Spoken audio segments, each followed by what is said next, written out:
Welcome to a Saturday afternoon, lunchtime piano lesson for those in possession of one or more fingers. So you got a comment already. Betty Lou Town says, we're going to learn that today, right?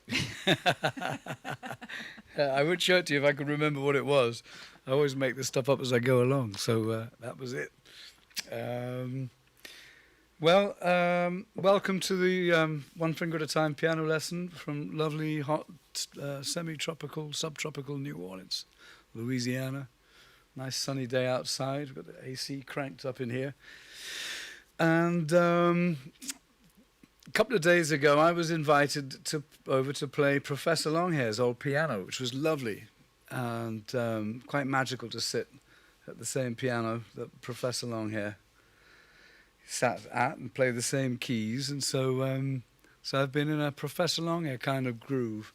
And it's fun. We actually I got Mike Dorsey, the engineer, to come down and set up the mics, and we recorded me just basically twiddling around on the piano, just mucking about and playing some old New Orleans stuff. And we're going to put that up on the Patreon site as soon as I get around to editing it. But it was lovely, and the piano sounded great. It's only a funky old barroom piano, nothing special. Is it an upright or a grand? It's an upright, yeah. Small-scale upright piano, but it just had a nice vibe, and sounded great in that room, and just had some magic, because it was Professor's old piano. So I thought we'd play some Professor Longhair, and the feedback from the last few weeks seems to be, well, gives me the impression that what people kind of dig is the parrot fashion, simple, learn, watch, observe, and copy technique to playing some simple but fun New Orleans blues licks. And the easiest licks are always the best ones. You know, as a piano player, if you do it for years and years, you get deeper and deeper into it. It's a bit like being a mathematician. You end up, like you see these pictures of Einstein with the blackboard with millions of complicated equations. Well, that's kind of what's going on in your head when you're playing an F7 with a 6 in your left hand and a 9, and you're playing a B major with a 7 and a raised 5 in your right hand, and you end up with that chord. You're playing two chords at once. One's an F chord, one's a B chord, and they're both going to here, which is an E chord in your left hand and a C raised 5 in your right. See, you don't need to know all that stuff. What we're going to do today is this stuff.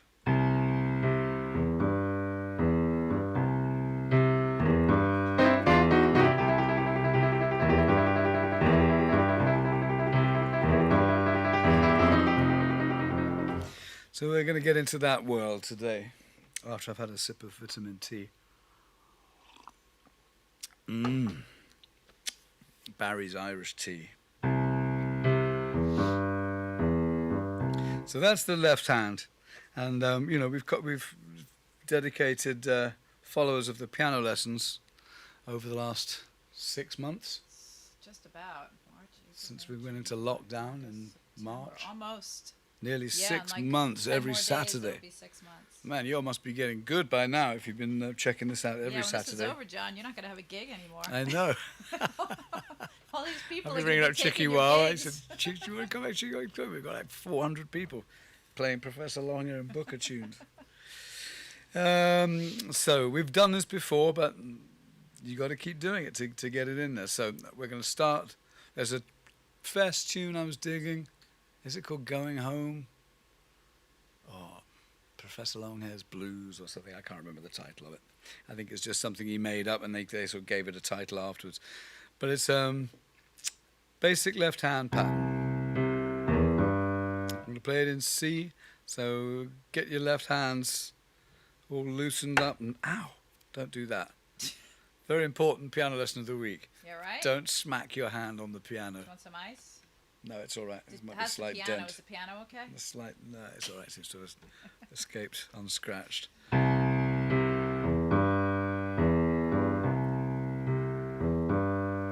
it's a very simple riff. An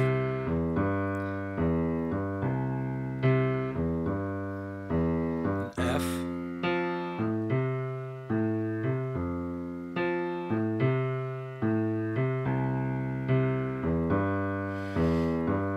C, then we're going to go to G.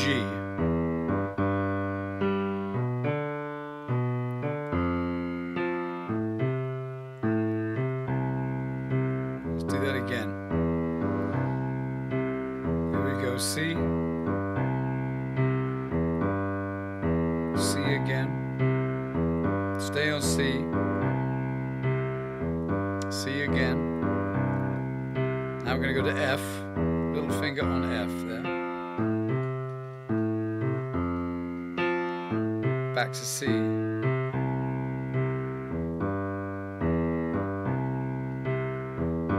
To G. F. And C.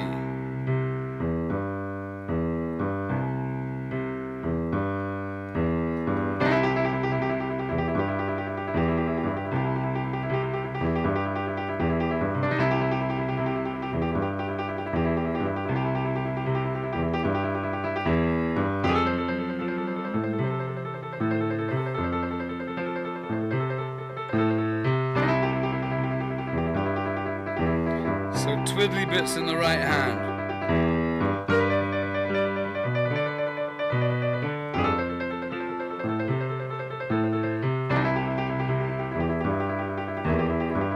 Do it again. See, I'm playing it with the thumb this time. You might find that a bit easier.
So, if you were playing along to that and you were keeping up, very good. If you were playing along with that and then suddenly falling behind or whatever, that's totally to be expected, because that's what happens. You keep falling off the bike and then you just keep getting back on it. I'm going to slow it down a little bit, and we're just going to look at the right hand. The left hand thing, just to recap, is playing in the key of C, and you're really using these fingers. Your hand isn't moving too much, but when you're playing this riff,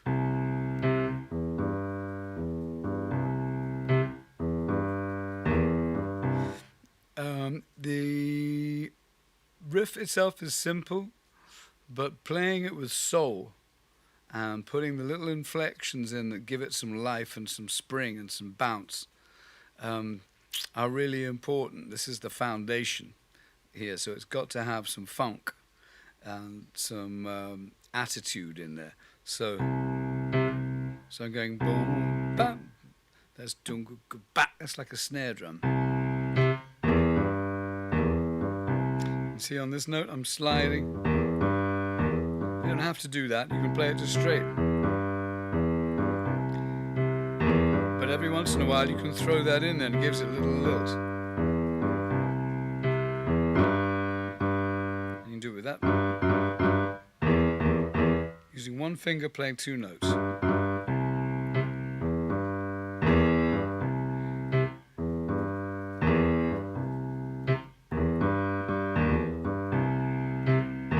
You see, there's variety in there. It's the phrasing. And really, you can just, as an exercise, just play that left-hand pattern over and over again for several minutes, and then move it up to F.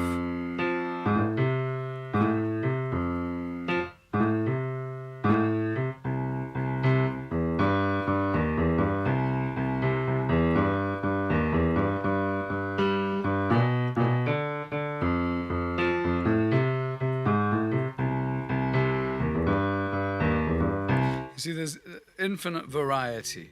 And this is really a good little entree here into the world of improvising.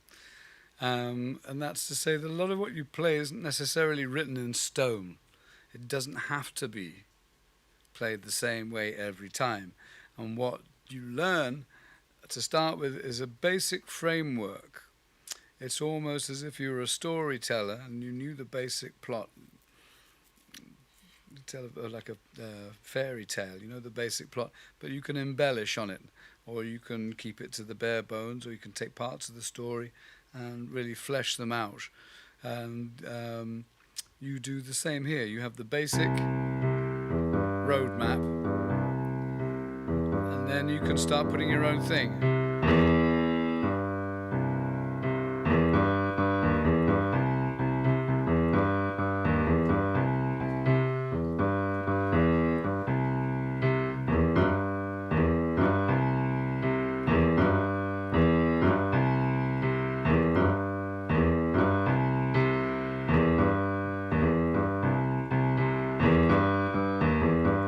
There's an awful amount of variety that you can invent within that basic pattern. Now the challenge with doing this, it's a simple Professor Longhair thing, but a lot of the simple stuff is, when you try and play it, you realize it's actually deceptive because it's quite complicated. And this challenge here is the same challenge as, doing that and patting your stomach, or doing it the other way around, patting your head and rubbing your stomach. The idea here is when you start playing these right hand patterns, to almost divide off a part of your brain that just handles that and keeps an eye on that and keeps it going and keeps it steady, because you don't want to waver in the time or the strength and the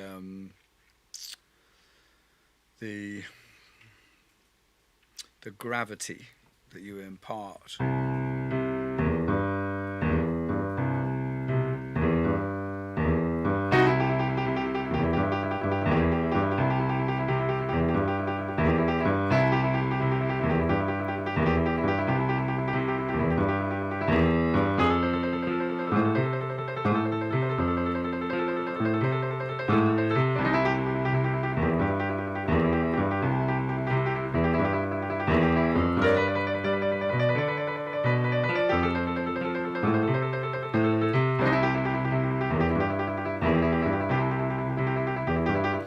When you do this, it's tiring. It requires muscles. And at first, you won't have those muscles. That's something like anything else that you will build up through repetition. So you have to keep doing it. But if you notice, when I'm doing this, I quite vary it up. Sometimes, if I'm playing this, for example,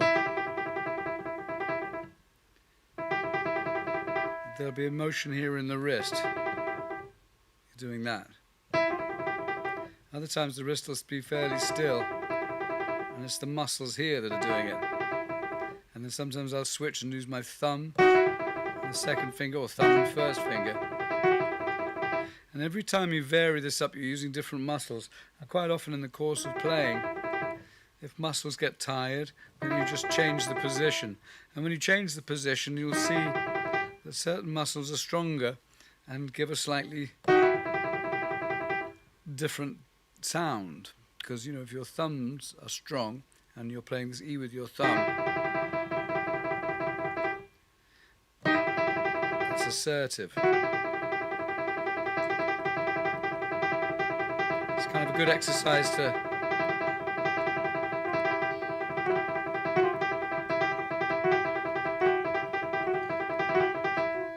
try it with each of your fingers. And bear in mind that it's coming from your arm, your elbow, all to your wrist, to your knuckles. Everything's kind of being used here. And you can play it slowly to start with.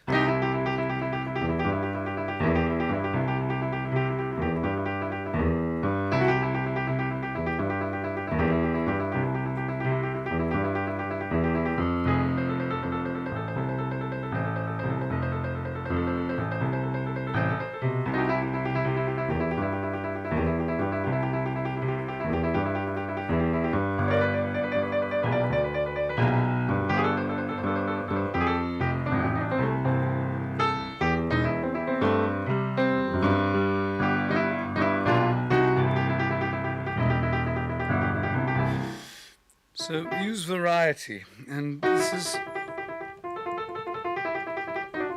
find out what you like and what feels comfortable, because everybody does it differently, and these are the little details that make one piano player distinctive from another.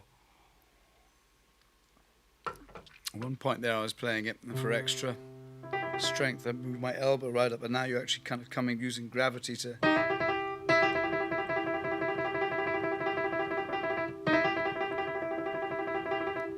If you watch old footage of Professor Longhair or Fats Domino or Booker or Mac Rebennack or Alan Toussaint, you'll see them all using these trills, these right-hand figures that are very associated with New Orleans.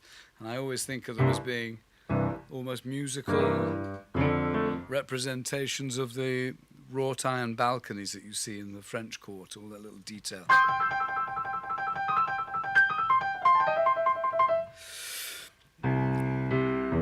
Okay, so let's look at some of the notes. So we're playing in C. This is the chord of C. We're playing the three notes that make up the chord of C are in this left-hand pattern: C, E, and G. C, C, E, G, E, G, C. And then we play these, the two top notes of a C major triad. That's called triad because there's three notes. Then it's in harmony because all these notes we're playing are all part of C major. And so when you go to the next chord, which is F, everything is moving up. Relatively exactly the same position, just moved up. And so there's the chord of F. We're playing these two notes. And we're playing the chord of F in our left hand on that pattern. And we go back to C. And then we're making the jump back up here again, same thing. Everything, all your fingers in the relatively the same position. It's like taking the whole thing and shifted up to here. This is the third chord. Blues tunes and boogie tunes and a lot of R&B tunes have basically three chords. And in this instance, because we're playing in the key of C, the three chords are C in the middle, F, and G. And this is G. See, there it is. So you're playing the same thing in your right hand as you're on your left hand, and now you're just expanding it. You're expanding the chord in your left hand, you're actually stripping it down in your right hand just to these notes.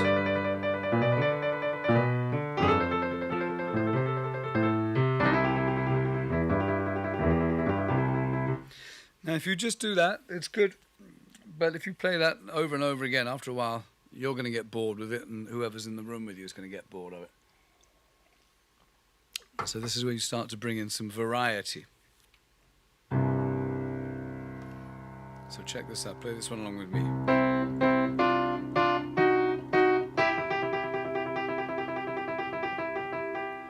Do it again.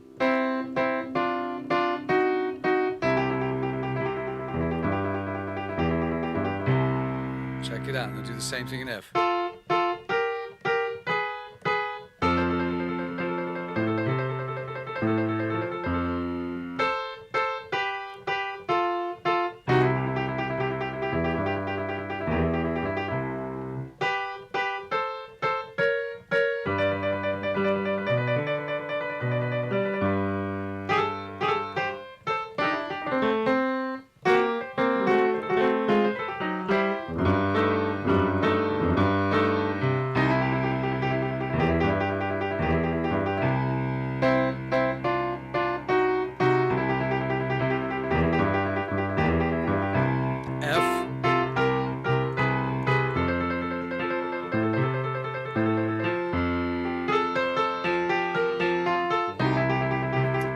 That's a real Professor Longhair riff right there.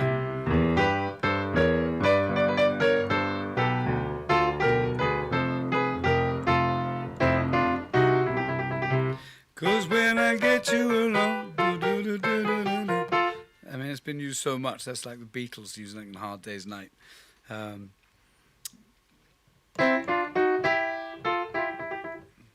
It's It's also the beginning. So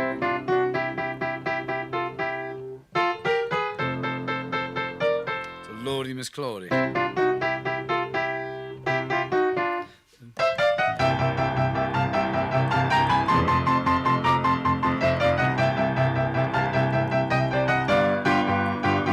I said, Lordy, Lordy, Lordy, Miss Claudie, well, you sure looking good to me.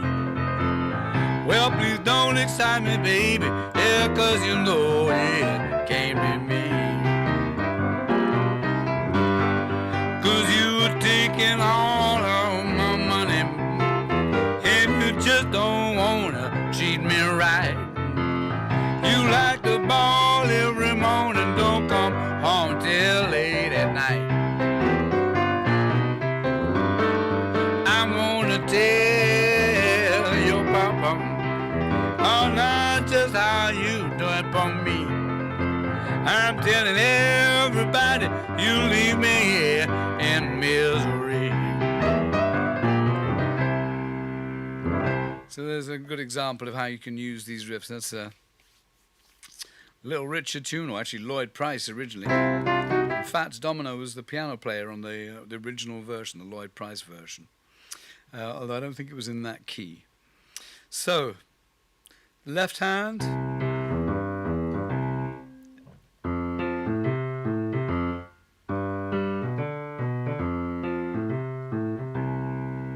Those are the notes. You play them slow or as fast as you want, as is comfortable. And play the stuff real slowly to start with. Don't try and get ahead of yourself too quickly. All right, so let's just look at the right hand a little bit more. C. That's really easy in C. These fingers don't move. It's like a two-pronged fork.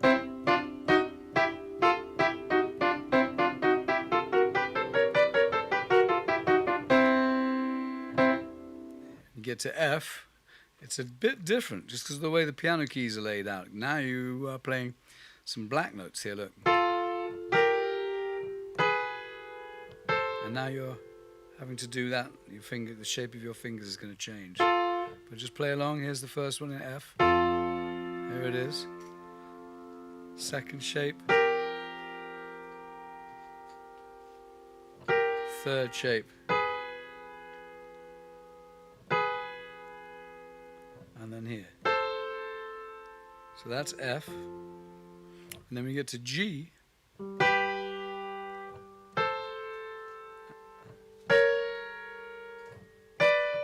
Easy. F. And then C. So these are some building blocks here for some pretty basic blues. But I want to show you one little hip thing. There's different ways of phrasing chords.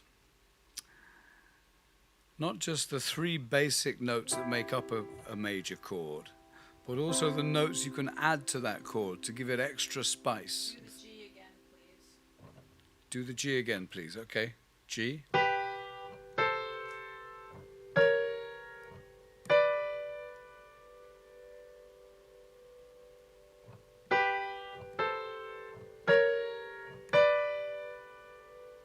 And here's the F.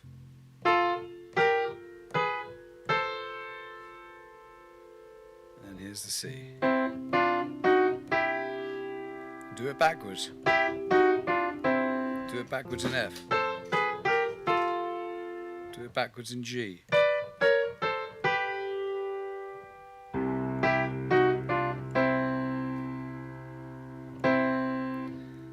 And now do the same thing, but instead of playing the C here, play it up here and change it so now you've got.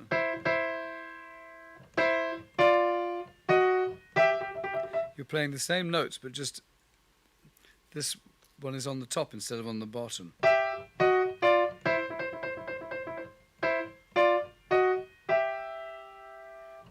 That's C. Remember you're doing this? All we're doing is playing this note instead of it here, playing it here.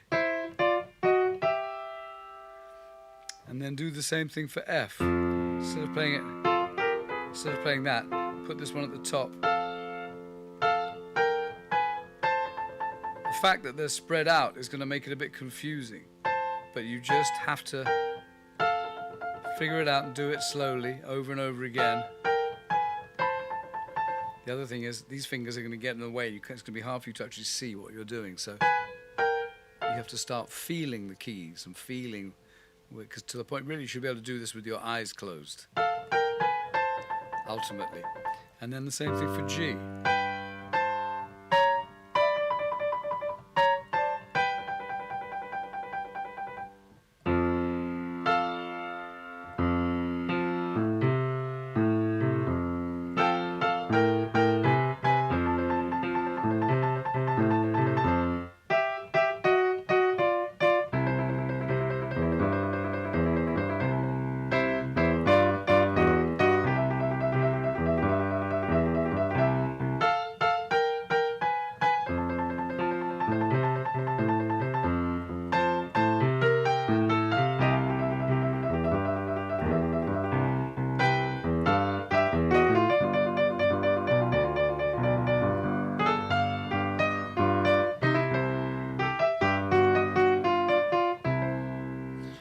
That's very hip, isn't it?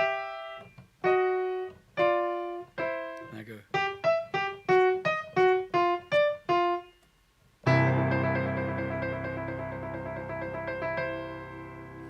So that's the lesson for today. So practice those.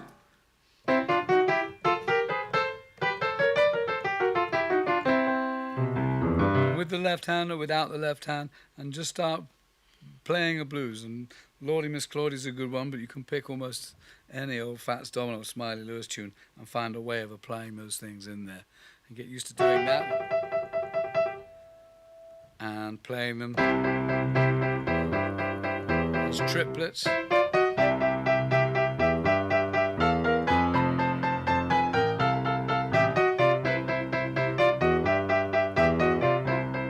Start with the fingers here and then go to the next inversion. All right, now here endeth the lesson, and I'm going to put the Professor Longhair piano stuff up on Patreon. You can watch and listen to. And these lessons are on the Patreon site. They stay up for a few days, and then they're all available. Patreon, go to patreon.com and type in John Cleary, and you'll find all that stuff. Thank you. See you next week.